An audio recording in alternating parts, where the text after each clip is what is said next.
Episode 9, The Importance of Strength with Kevin Don.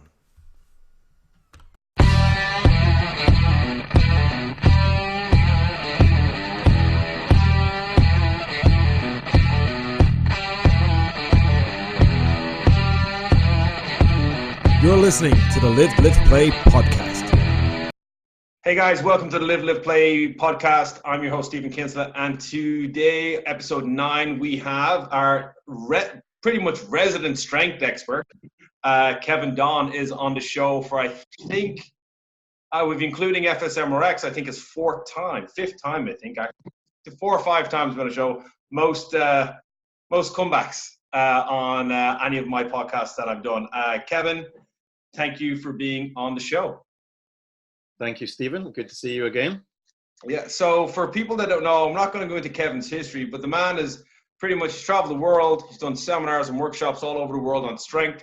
He's worked with some of the best athletes in the world on the CrossFit realm. And I think you have worked with some lifters as well, haven't you? That's right, yeah. Power lifters predominantly. Yeah, and Kevin is a wealth of knowledge. And not only that, he's focused on youths as well for a while. He's helped develop some of the content on the Brand X seminars, which is, again, if you've been to the seminars, you know it's good quality stuff. So today, we're not going to go into Kevin's history or what Kevin is, but we're going to ask some very kind of specific questions to Kevin and try and get as much of his expertise out of him in a short relative time. So, yeah. Kevin, the first question that we have for you is, why is strength, or why would strength programming be so important for the general population? Okay, so what I want to do is I want to address this, first of all, in 2 ways. So the way I've spoken about this in the past and the way that most people are familiar with it being spoken about would be the 10 general physical skills. Yeah. So if you got anybody listening in that's been doing CrossFit, you got these 10 physical skills: strength, speed, power, agility, coordination, balance, and so on and so forth. So these are not anything which were devised by CrossFit. These were actually devised by a company called Dynamax that you may have heard of. They make the balls for the wall balls. Yes. Right? So it was the 2 owners there, Jim Cowley and Bruce Evans, first defined these 10 physical skills. So normally we talk about general physical preparedness in terms of the ability of someone to express competency in 10 general physical skills. And we talk about strength being the most general of those physical skills. So I want to talk about it in a different way and think about this in terms of contractions and contraction types. So the way I'd see that strength is important to general populations, first of all, we have to identify what strength is. Strength is going to look like something different, actually, for everybody. So we've got a continuum, which is going to progress from really simple things to more and more complex things, or things that are happening at a different rate of contraction, slow to fast. So on one side, we've got what we would call motor control. So strength is going to be extremely important to the development of motor control, and motor control itself will be important to general populations because it's how they're going to be able to express themselves in space with good movement without the potential for exposing themselves to injury. Because we know it may not be that we can pin and say 100% that bad movement causes injury, because we can't, but we can say that bad movement is correlated with increased injury potential. So strength is going to be important because it's going to allow the development of motor control. Now, I know that you have a Brand X center there, so we can use some Brand X language here, which is movement gaps. Yeah. So we got, in terms of youth and also in terms of adults, we've got movement gaps in that there are primordial movement patterns that should be natural for human beings, that due to human sedentary development, maybe relationship between sitting down at work and that kind of thing all day, we're seeing an inability to express gross motor patterns. So if we think about that, a simple example from a coaching point of view is how many times we see clients coming in and we ask them to perform a simple movement such as the squat, and what we see is the very first thing is that their knees shoot forwards and at the bottom of the squat, we have their heels off the ground. That is an inability to express a gross motor pattern called the bend or the hinge. Yeah. So strength will be important for developing motor control, which is their ability to move through these gross motor patterns and to fill in these movement gaps. After that, then, we move on from motor control after that to what we call muscular endurance. And there's lots of ways that people could define that. The way I'm defining it is we want to see you being able to continue to express good motor control as you're becoming more and more tired. Things are not falling apart. So it's easy to teach someone how to hold, an isometric or a static position in terms of an air squat. But then once we start to ask them to move more quickly, then we begin to see things degrade in terms of motor control. So this would mean to me that this person needs to work on muscular endurance. So these are all aspects of strength, and they build up towards what we would call maximal contraction, which is absolute strength, which is what people think about most often when they think about strength. A single heavy squat, a single heavy bench press or deadlift. It's what we call maximal contraction.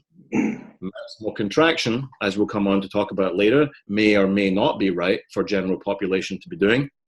However, all these different aspects of strength all build together to allow someone to express themselves through other things that they might want to do. For example, a movement that you might not consider strength, something like a wall ball, is actually an aspect of strength. It's called speed strength. You can't express speed strength unless you can express strength speed. You can't express strength speed if you don't have absolute strength. Absolute strength is built upon strength endurance, which is built upon muscular endurance, which is built upon what we've just been talking about, motor control. So everything that you could do in a GPP, general physical preparedness setting, however you want to label it, is pretty much going to come back to your ability to express strength safely, which is something like motor control. So strength is therefore extremely important to general population clients because it's what's going to allow you to express contractions in various metabolic pathways. So that could be moving slow, steady state, like in an aerobic condition, or moving in an unsustainable state, such as glycolytic, which probably general population shouldn't be doing anyway, which again, we'll talk about in a little while, because it's just creating a stress situation, which is not good or purposeful for general health. But all of these things are built upon strength. So therefore, strength is extremely important for general populations. And then so the basis of, as you said, you get starting with a motor control, and then you're leading to everything else that equates to that, to getting you stronger. But then the stronger you get, the better you can perform speed, strength, and strength, speed. So is pretty much everything has its place. It's just, and I'm assuming that it just depends on the individual and the goal. But one of the questions that I would then lead to, the question I'd lead to next is, when it comes to the general population, and regardless whether they're CrossFit or they're into like powerlifting or Olympic lifting or any sort of just strength and conditioning, we see, and I've seen, I know you've definitely seen it, is people are massively concerned about their 1RMs, and they're massively concerned about going into bigger, higher skilled movements. But for me, it's just because you can doesn't mean you should. And where would kind of, as the coach, because like again, you've worked with an awful lot of coaches throughout the years, like the top in their field, and you've coached coaches that are up and coming. What would you kind of say to them in regards to their client wants to do 1RMs, but it's not a necessary aspect to their goal or the grand scheme of things in regards to living a good quality of life? I think the most important thing is that you've got to understand that program design isn't dependent upon what your client wants. Program design is dependent upon what your client can express. Yes. Right?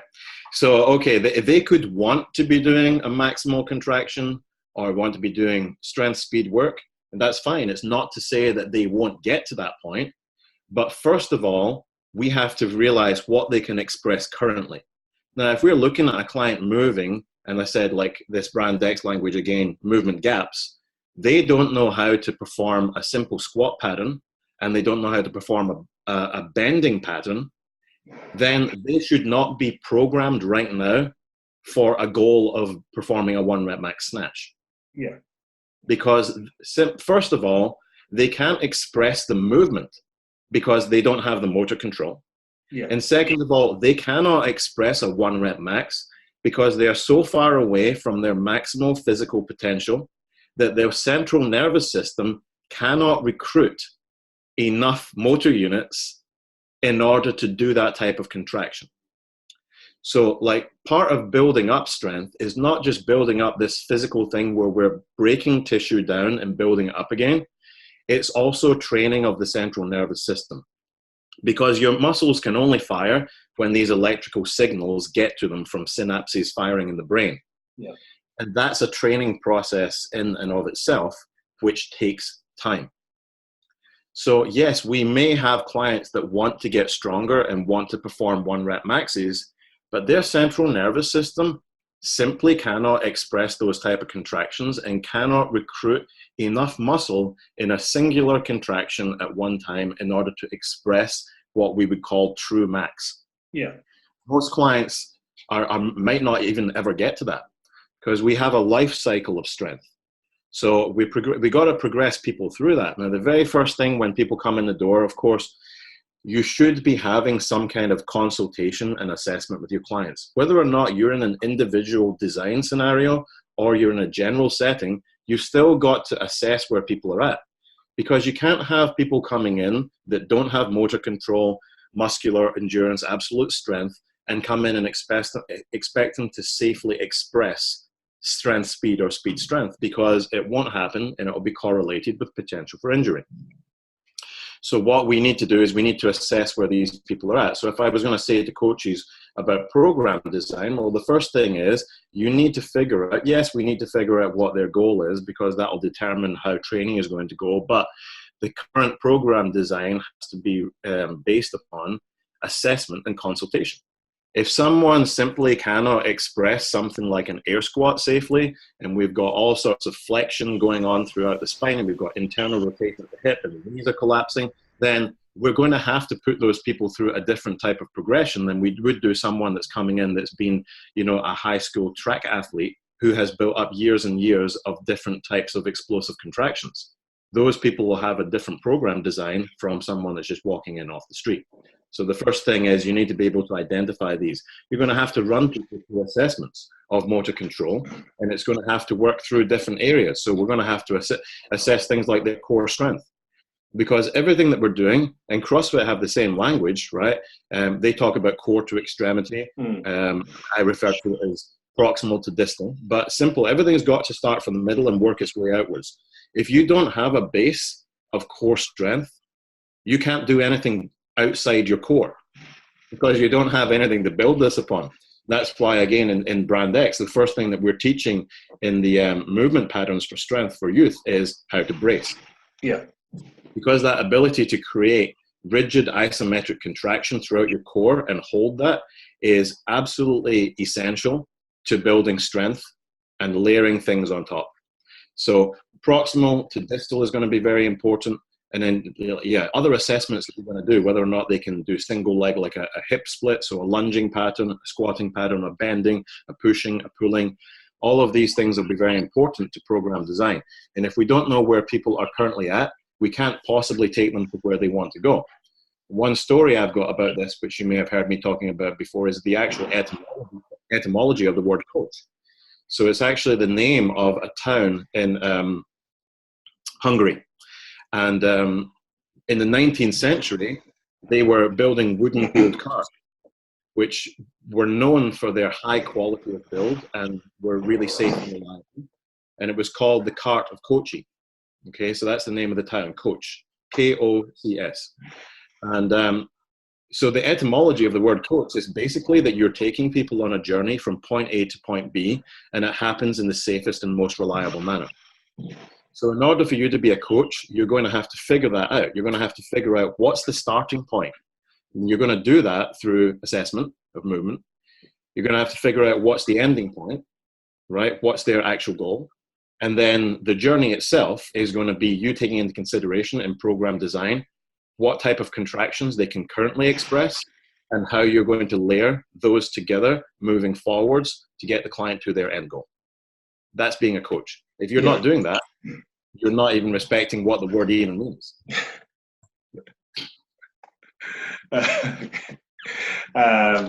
So I know you would see it more, and I'd say we would be at fault at this as well. You'd see it more in the kind of the CrossFit kind of style, is that anyone can train at any time with any group of people, and you can teach anything to them. Now, we disagree with that from being a Brand X Med center, because we won't teach Olympic weightlifting to our kids until they can show. And it takes about at least a year and a half, 2 years before we let a kid attempt a high skill movement. We develop bracing, and we work on, again, motor patterns are key for literally everything we do on a daily basis. And then just basic like tumbling and like bracing and planking and everything else, farmers carries, the basic strength work that we can put a kid through without actually having to put a lot of stress on their body with high skill repetition in regard like any sort of Olympic lifting or kipping motions, like kipping pull-ups or toes to bar that you see all the time. But when it comes to youths, and again, you've done the Brand X seminars, when my next question is, and this is something now I don't know an awful lot from the other aspect of being a sport-specific strength coach for a specific sport, but I personally wouldn't agree with training someone under the age of 17 or 16 to 17 years on a sport-specific sport, because generally they're kind of overloading the same muscles. I think doing a basic strength cycle of working on the primary lifts would be more beneficial to them, not necessarily their sport, but to them with longevity in mind. So where would you, I know you're nodding your head there, but general strength versus sport-specific programming for youths, where would you kind of rest your hat on that? So personally, I think that it's a very nuanced situation. I think that the answer is, and this is where it becomes frustrating for people, is I think it depends. So, there's a lot of times where what we're seeing is we see parents putting children into sport-specific scenarios to get better at sport. However, those children themselves probably aren't going to actually excel at that sport. Yeah. Right? So this is the thing. It's like, again, it comes down to what's appropriate and what can be expressed currently. So if this, I grew up doing martial arts, right? And there was other kids the same age as me that were doing martial arts, but, they weren't the same, right? Yeah. We weren't all the same, really, but we're all doing the same thing. And it's because, some kids are really into that sport. Maybe some are developmentally ahead of others. Some just have genetic characteristics which make them better. Maybe hormonally they're a bit different at that point in time. And some other kids just mentally, they've just been dropped off by their parents basically for a babysitting session, right? So whether or not those kids should be doing sport-specific work, probably not, because first of all, they're not able to express that. And second of all, they're not actually going to excel at this sport anyway, right? So that's the thing, is like, whilst we said earlier on that strength is extremely important to general physical preparedness, and we could say strength is a very general skill, the paradox about this is that strength is also specific.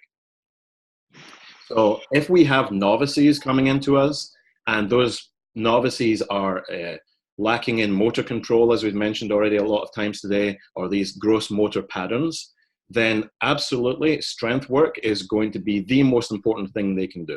Yeah. Because it's going to help them to, we've got this fancy word, myelination, which is just basically the laying in, reinforcing and establishment of motor patterns and pathways. Then it's going to be important for them to repeat this kind of myelination work, because children, and interestingly females, which we can talk about as well as a general population thing, don't get stronger in the same way that males do, because neuromuscular efficiency, they're not able to express that. They're on a completely different hormonal profile. They've probably got 1/100th of the testosterone of a male. So they don't get stronger in the same way. This is where it comes down to like talking about template design for general population and also for youths, is that Males and females don't get stronger in the same way. So if we go into a class and it's go 3x5 on a back squat at whatever percentage, first of all, since those athletes probably don't have the central nervous system capacity to express a max, percentage of what? Right? Because they don't have a true max anyway. And the next thing is, males and females should be training differently. If you look at CrossFit, the old joke was that CrossFit turns women into men and men into women, right? And if you look at it and you just look at the physique types, we do have a lot of very muscular females. Yes. And then we've got the males, yes, they are looking quite muscular, but they're typically maybe only 10 kilos heavier than the females. They're not big guys. Yeah. And that's because the type of training that we see going on is actually high repetition at submaximal load, which is how children and also females are getting stronger, because in the absence of that that hormonal profile, that chemical storm, then basically what we're looking at is hypertrophy work, right? And it's loads and loads of repetitions, myelinating pathways, and building what we call the cross-sectional diameter, the size of the muscle. Because muscular size is the number one predictor of potential for force output or strength. So whether or not children should be doing sport-specific versus general population depends on their ability to express what is required. Now, if we look at something like a sport, I know that you deal a lot with basketball, for example. I'd say I met some basketball coaches in Iceland last year, and they were talking to me about giving their youths loaded jumping. And, you know, I think that's a bit crazy. It's also irresponsible. Because what we see, especially with females, for example, if we look at the biggest thing we could see is like an ACL injury, specifically a non-contact ACL injury. They haven't been hit in some way, you know, in rugby or something like that. And what we see is that normally we could put that down to things like what's called the angle of Q, which is like, you know, the way their femur hangs out the pelvis because of the width of the pelvis in females. Now, children and youth, as we know, they don't have that pelvic width development yet. But there is another thing which comes into ACL injuries, and it's called the intercondylar fossa. So if you can picture in your head what a femur looks like, the thigh bone. And at the very end of the thigh bone, there's these kind of two bumps, round bumps. Yeah. Right at the end of a bone. If you just think how you would draw a cartoon bone. And those two bumps are called the condyles. You got a medial and a lateral, or an inner and an outer side to the condyles. And then the middle of it is called the intercondylar fossa, that kind of dip or gap, sometimes called intercondylar notch. And passing through that notch there and attached in there is the ACL, the PCL, and the posterior popliteal. Now, in females of all ages, that gap or that notch is smaller and it's closer together. That means that the head of the femur there is not able to absorb impact in the same way, and it can fracture and break. And also the ligaments passing through there are like squeezed into a smaller gap, and they're also easier to rupture in that sense. So when we look at children, we probably shouldn't be giving them impact or plyometrics, because plyometrics is the ability to create force, stop force, and then recreate it again. So if they don't have the ability to create force and then stop force, which we call maybe agility, that's a type of strength. So if they don't have strength, they shouldn't be doing plyometrics, because they could maybe end up with some kind of injury to ACL. Well, so that's again why general strength is going to be very important to them, because they have to develop some kind of strength through the femur. Now, bones, according to Wolff's law, respond to the load under which they are placed. The only way you can make these bones stronger, really, is either with impact or with vertical loading, what we call compression. And compressive forces are going to be placed upon the femur in the squat. So therefore, we just come back again to what we said at the beginning, that strength training is going to be important. So it depends. Youth training, sport specific or general, it depends. But I think if we look at most youth training, right, we're looking at general population that have been pushed into sport by their parents versus an elite sport performing population. So therefore, strength training and general training filling in movement gaps, developing motor control, then layering on things like muscular endurance on top of that. Once they have, that motor control established and locked in, that is going to be more important for them than doing anything more sport specific. Because if you're jumping and you're doing knee valgus, which is where your knees are collapsing and your hips are internally rotating, again, there's no causation that we can pin and say this 100% causes injuries, but there's lots of studies that correlate the things together. Yeah. What we don't want to do is we don't want to say, okay, we know that you do valgus when you're jumping, but jumping's important for your sport, so go and do 1,000 jumps. Because volume of bad movement is just volume of bad movement. Well, that's one thing that I actually got stumped on, because I was training some girls with bad knee mechanics, and we started working on like lunging patterns, squat patterns, jumping patterns, and we were getting them very solid in their jump. But then they'd come back and it's like my knees were at me, and I'm like, okay, well, what's going on? And then I realized as soon as you put a ball in their hand, they automatically switch back when they shoot. But if I got them no ball, jump, land, perfect landing, everything looks good. But as soon as they grab the ball, brain just tells them to go back to their old thing. So then we had to start teaching them to jump with the ball in their hand. Yeah. Because just because it doesn't, when they're on the court, no matter what I did with them in the gym, it would change. It was actually quite a little bit crazy. And then the rate of injuries, now I know it's happened in Ireland through the roof. The last camp I was at, I think half of the kids within the last year had an injury out of 40-something kids. And these are from 16 down. Like, oh yeah, we've all had injuries. I'm like, shouldn't be normal, but kind of is now acceptable. So yeah, it's a bit crazy, but like going back to the basics of, does it look good? Do you move well? Would trump, I think, the other stuff going forward. Like what you said. Yeah, the problem is that, and one of the questions I know we're going to get into and talk about is negative fitness trends. But one of the things is the fact that people now, because of the work of companies like CrossFit, who made an arbitrary decision that they were basing fitness upon your ability to be intense, now assume that you've got to scale for intensity all the time. When most people, and we'll come on to talk about this, don't require intensity because it doesn't make any sense for them.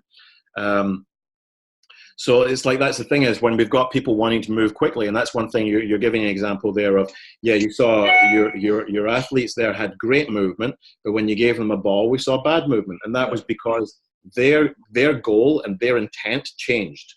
Because their intent was no longer to create good movement. Their intent was sport specific. And this is the thing, we do see more injuries in sport specific settings than we do see in training settings. Because in a sport specific setting, you have to be willing to give up good movement in order for performance of a goal. And that's what we see in CrossFit gyms all the time. You can say whatever you want about it's you versus you, but as soon as you write up a whiteboard with everybody else's name on it, you're a liar. Because it's now you with everybody else, right? You can't say one thing and do another, because that means you have no integrity, right? Or you just don't have any capacity for critical thought and don't even understand what you're saying. Yeah. Right? As soon as you start writing times on a whiteboard, you've introduced competition. As soon as you've introduced competition, this is no longer training, it's now performance. And now that it's performance, people are going to give up good movement in order for the acquisition of a win. Because that's how the human ego works. Yes. So like you're saying, you see, as soon as you gave them a ball, okay, my task is now to score a point here. We saw a bad movement coming in. As soon as you say 5 rounds for time, that's what we're going to see. We're going to see 5 rounds for time. We're not going to see 5 rounds as good as you can. Yeah. Right? And this is the problem. Yeah. So again, moving on to the next one, I think I skipped one question, which is what movement should, in your opinion, for general population, what movement should people be focusing on when it came to a strength or any sort of program? Would there be kind of like I know we kind of already hit it with the squat and stuff, squat pattern, hinge pattern. Yeah, I'd like to go into that in more depth. So yeah, I think that there should be like a core. It should be squat, bend, lunge, push, pull.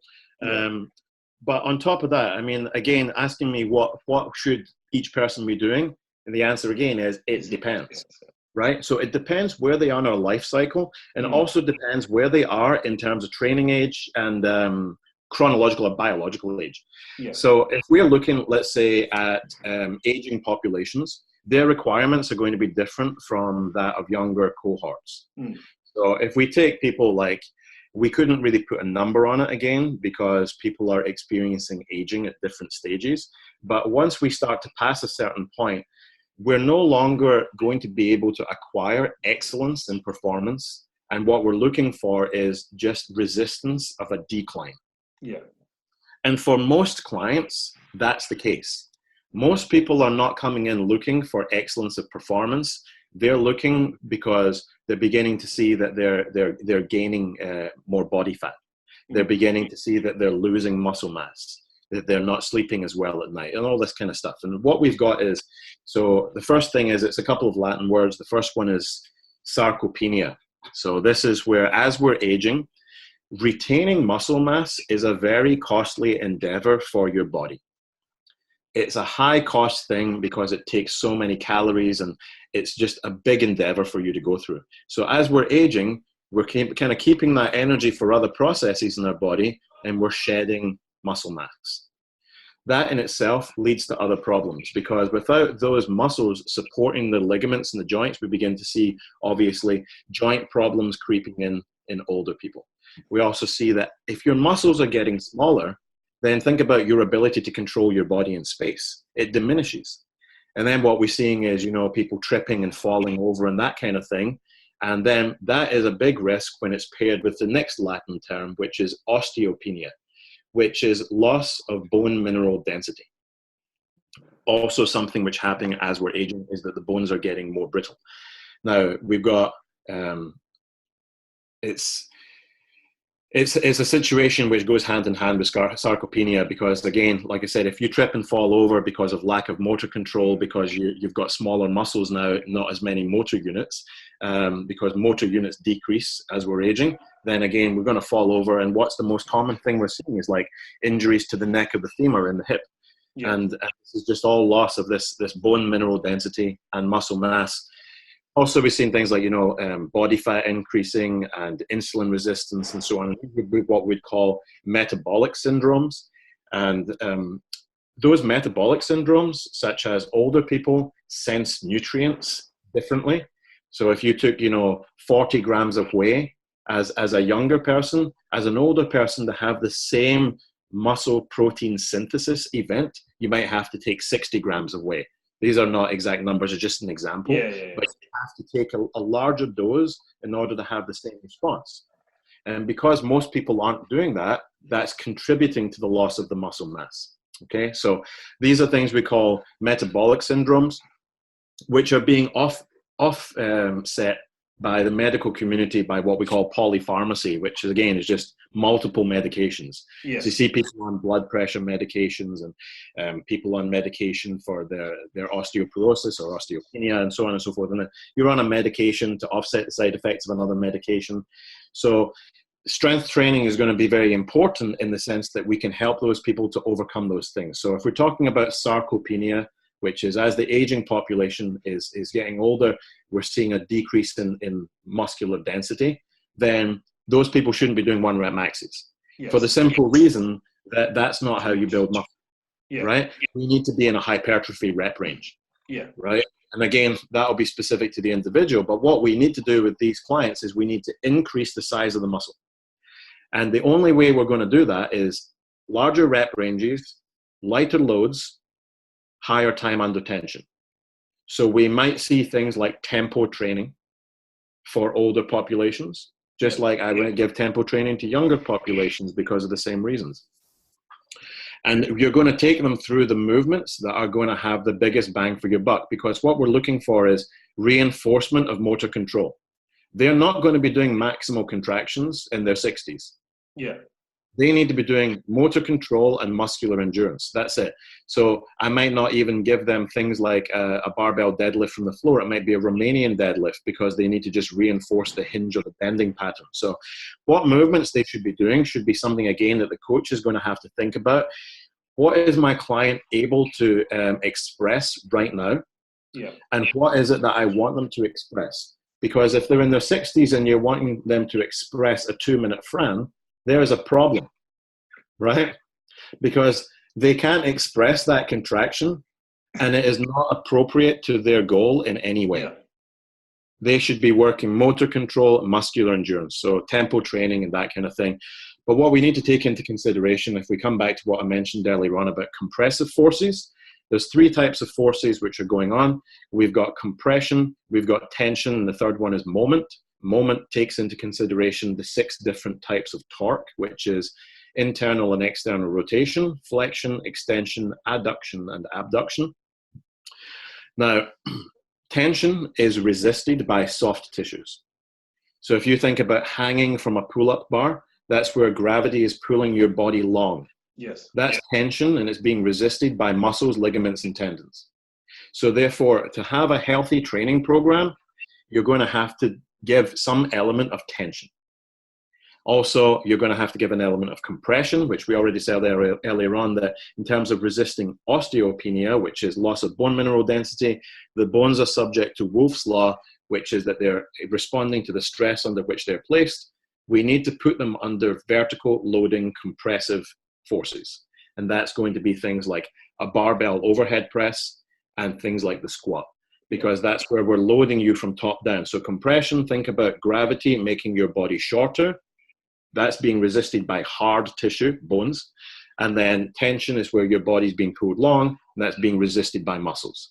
So we need to have these 2 elements in a program in order for general clients to get better. So again, like I said, I would just look at it in terms of these type of movement patterns. Am I giving them compression? Am I giving them tension? Am I giving them motor control? And then am I respecting what they're able to express right now, and then where they want to go? Because some people, things will be like accessory or remedial, and other people, they will be performance-based. So for example, if we take a triathlete, for them, the barbell back squat will not be something that will be included in a performance-enhancing way, in the sense that they're not going to build up to a maximal contraction, because them having a 200-kilo squat is not useful to them performing their sport. However, them learning better motor control, having some strength endurance, and building better control of their central nervous system and motor units absolutely will be useful. So what someone whose goal is to do a triathlon, they may be using the back squat, but they're going to use it in a very different way from a power lifter. Yes. That's not, so they're both doing the same movements, but they're using them a completely different way. One's using them for muscular and strength endurance, the other one's using them for maximal contraction. So movements, again, like we have gone down a big one there, but it's just, it depends. Yeah. And I know that, as you said, the age groups, the different categories, depending on what people are looking for. And I suppose as a coach, and that would probably be the next, I'll skip a question and come back to the trend one. As a coach, like you've worked with some of the best lifters, best coaches in the world. You've traveled the world, and then I think you've given the advice. Well, I would give to a trainer is like, every client has to be treated based on who they are, their age, on what they can, as you say, express in regards to movement based off what their goal is. And then at some point, you might have to be that type of coach or a good coach and go, your goal is not in line with what is needed for you for optimal health. Because at the end of the day, it's not about your 2-minute Fran time. It's about, like, I've heard it before, but we say here, everything we try to design inside of FSM is to help you live your life outside. You're not coming here for that 1 hour to be the ultimate beast. You're doing this so you can have a really nice life, like go do hiking and running, or if you want to be a triathlete or do your first 5K. I'm trying to make you strong and healthy enough to go do that at any given time. And again, depending on the person and the age, you're looking at that. But like, what would you, like, if you've already covered it, you could say you've already covered it, but what would you give to an aspiring coach in any field? I know if that's broad, but let's say it's the strength and conditioning, CrossFit kind of field of the fitness industry. Well, first of all, is that you have to be able to say to yourself, like, what is the intent of what's going on here? Yeah. And be able to think critically about it. I think, like, a big problem that we've got is that we're talking about everybody's an individual. Now, Mark Ripito has got this thing where he's, you are not a special snowflake, but we are. Everybody is, because everybody's unique and different. Your anthropometry is different, your hormonal profile, your intent, your goals, your ability to express contractions is all different. So the thing is, you have to be able to say to yourself, what does this person need? Now, the true gift about being a good coach is being able to get the client to want to do what they need. Right? Because that's the thing. We've all been there where we say, okay, this is what you need. And they go, but that's not what I want to do. Yeah. But if you weigh 400 pounds and you're coming in, you're telling me that you want to do kipping handstand push-ups, I've got to say, sorry, you're not ready to express that. Yeah. You might never be ready to express that. But that's not good coaching, because all they're going to do is they're going to walk out the door, they're going to have had a crap time, they're going to feel unhappy, and they're going to go to another gym that's going to allow them to do that. Right? Yes, exactly. So it's how we can think about ourselves and analyze our own ability and our own communication skills to be able to get the client to want what it is that they need. That's probably the hardest and most tricky thing about coaching. And also think about your environment, because our environment is going to shape what we're going to be able to do with the client. Because if you are working in a CrossFit gym and you know that individualization is the best way to go, well, there's a big problem here, because it can't be done in that setting. Right? That's not to say, though, that you cannot individualize the group process. Now, I don't think it's optimal, but it can absolutely be done. You can take the workout of the day and you can say, right, you're going to do this, and you're going to do this, and you're going to do this, and you're going to do this. But of course, that all comes down to education. Yeah. The biggest problem I see with that is that there's no return on investment for coaches. So, as a coach, you could go and you could spend thousands of dollars doing the OPEX CCP, which is a phenomenal course. The problem is, when you come back to the gym, you're still going to get paid $20 an hour for teaching the class. So there was no return on investment. So what's pushing coaches on to want to be better is a big problem. And that comes from the top down. There's got to be some kind of a point where the gym owners are able to give some kind of return on investment for continuing education. Otherwise, as a gym owner, you just end up with a bunch of automatons that show up and just start a clock, right? And that's it. This is a big problem. So it's how to overcome that is an issue as well. But yeah, I mean, like, talking about, having worked with athletes and things like that, I think it's another big problem that we see is that all people have a tendency to fall into judging their world according to logical fallacies. They use them in arguments and things like that all the time. The biggest one here related to sport that I see is what's called the voice from authority fallacy, right? Whereas people go, I'm going to go to a Dmitry Klokov seminar and I'm going to come back snatching like Dmitry Klokov. No, you're not, right? And this is the thing, is that people are very likely, and that's not to say that people won't learn things at a Klokov seminar, because I know people that have been and enjoyed themselves, but it's to say that maybe you would have a better outcome if you got yourself a coach, rather than watching some videos of guys that are on a gram of testosterone a week on YouTube, right? Yeah. Because that's not going to help you develop yourself healthily and in the long term, and it's not appropriate for what you can express right now. So I think the thing about coaching athletes is realize that they're athletes and they're genetic outliers, and what they're doing is what they're doing, and that it won't work for you.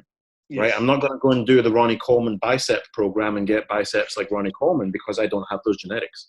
Yeah. Yeah, and I think that's for a lot of coaches, they jump on that, and like we've guys going to Olympic weightlifting seminars in 2 weeks for Irish weightlifting. We've coaches going up to do a seminar with Dan John this weekend. that I was like, you'll get more from those 3 hours of listening to Dan John say things than coming back to me and going, this is how we have to snatch. And I'm like, no, that's not how. That's how you might want to snatch, but that's not how you actually can. And like understanding that it's, as you said, like you go to a cloak off or you go to any sort of seminar where the guy lifts for 2 hours to impress you, you're not really learning. There will be a takeaway, there always is, but the bigger takeaway is learning how to work with your clients, I think, a little bit more, and how to invest your expertise in the individual client rather than trying to impress them with over programming and high skill and trying to sex it up to give them what Instagram thinks you should be doing along those lines. But you did mention OPEX, and it's going to obviously bring us to our last question. You and yourself and Keegan Martin developed the strength program, the new strength program for OPEX. And they didn't have one before, did they? Did they have one and then you redeveloped it, or did you create this brand new from you? And obviously, how did that come about that you guys are now created that for the OPEX system? Yeah, so first of all, OPEX didn't have a specific strength program, although they did have strength as part of their overarching coaches qualification, which is called the CCP, called OPEX Gain.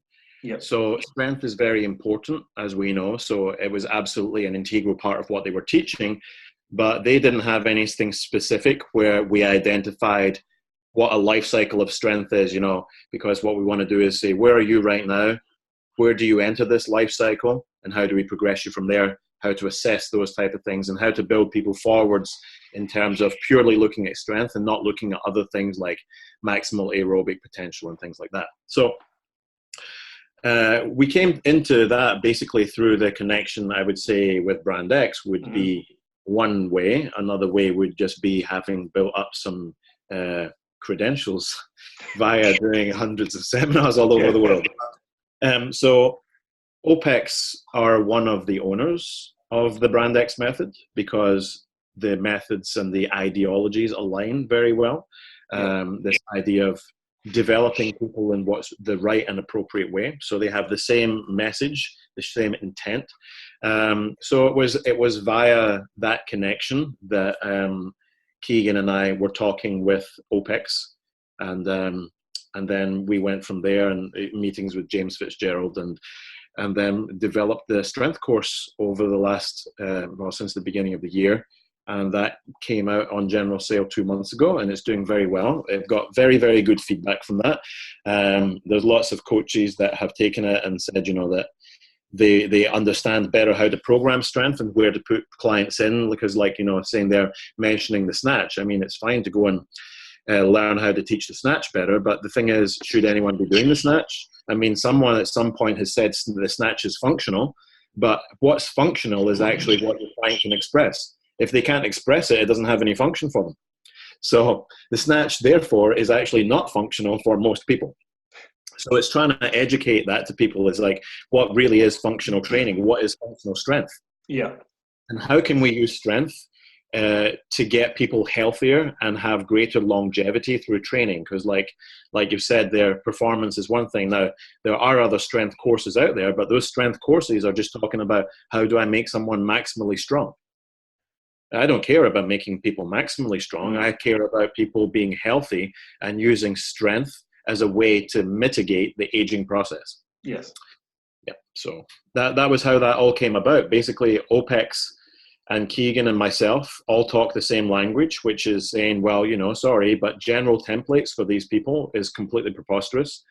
If you've got 150 members in your gym who have 150 different training ages, 150 different current contraction expression abilities, the idea that they're all doing the same program is a bit crazy.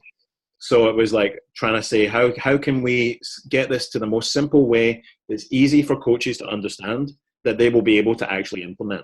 Because if it's not implementable, then it's pointless. Yeah, well, that's it. And then would that be, because I know OPEX has obviously the CCP program is quite extensive. can people, if you're signing up, can you just do your strength for CCP? Yep.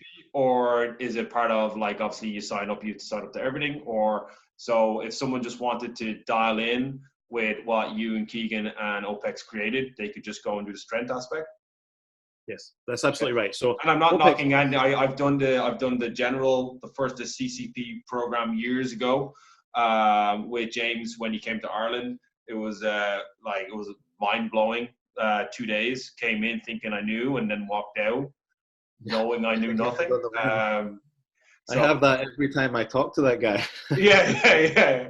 I've had it with most coaches. When you taught us the deadlift seminars and squat seminars, then when you came back and redid it, it was still like, oh, and it was that type of moment. So like it's a phenomenal course, and it's amazing kind of what you guys have been able to do there, and what, like, obviously developing a strength program to help more people, as you said, to live a better quality of life, more so than trying to be the strongest man, because you're not trying to train the powerlifting champion in the world.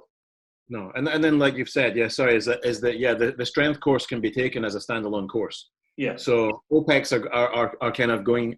We've got the CCP, which is the flagship course, which is, I think, coming out with its third iteration very soon. So it's always improving itself, which is great to see. But these individual courses are also on their own. So we have Principles of Program Design, which is a standalone course. Coaches can take, learn how to write better programs, and talking about this assessment and consultation type thing. And then we've got Programming Strength, which is our course. And coming out soon, there's going to be Programming Movement, which is going to be, like, again, helping with assessment. Yeah. If a client can't do this and this and this, should they be doing this movement? So it's really useful for that. So yeah, there's going to be a bunch of standalone courses, which will not replace the CCP, because CCP is super in-depth. Yeah. And it takes probably most people about a year to complete, and has to have client case studies submitted for James to review. So it's really the flagship in the sense that you have to show that you can actually coach this thing. Yes.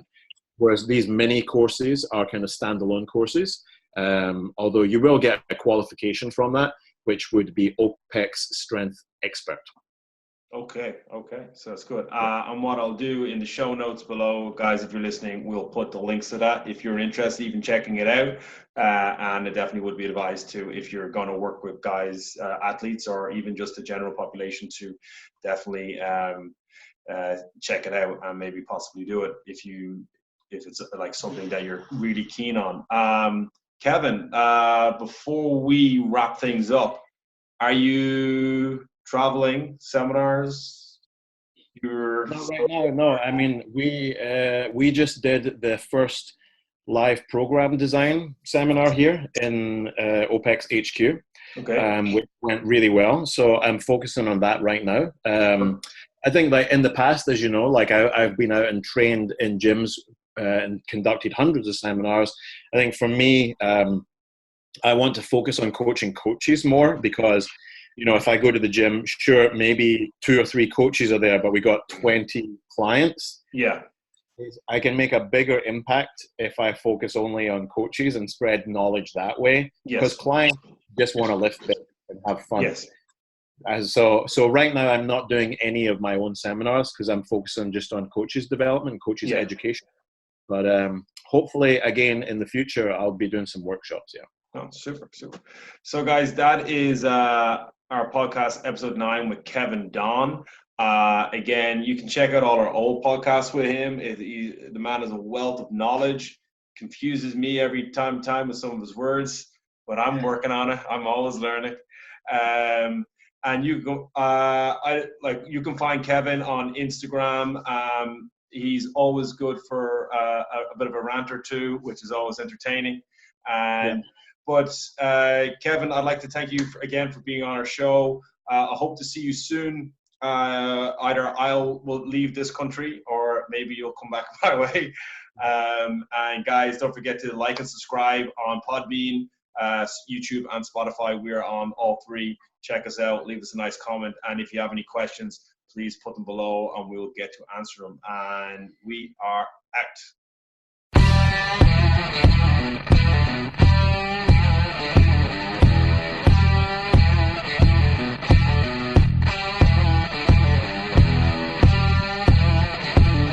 You're listening to the Live, Blitz, Play podcast.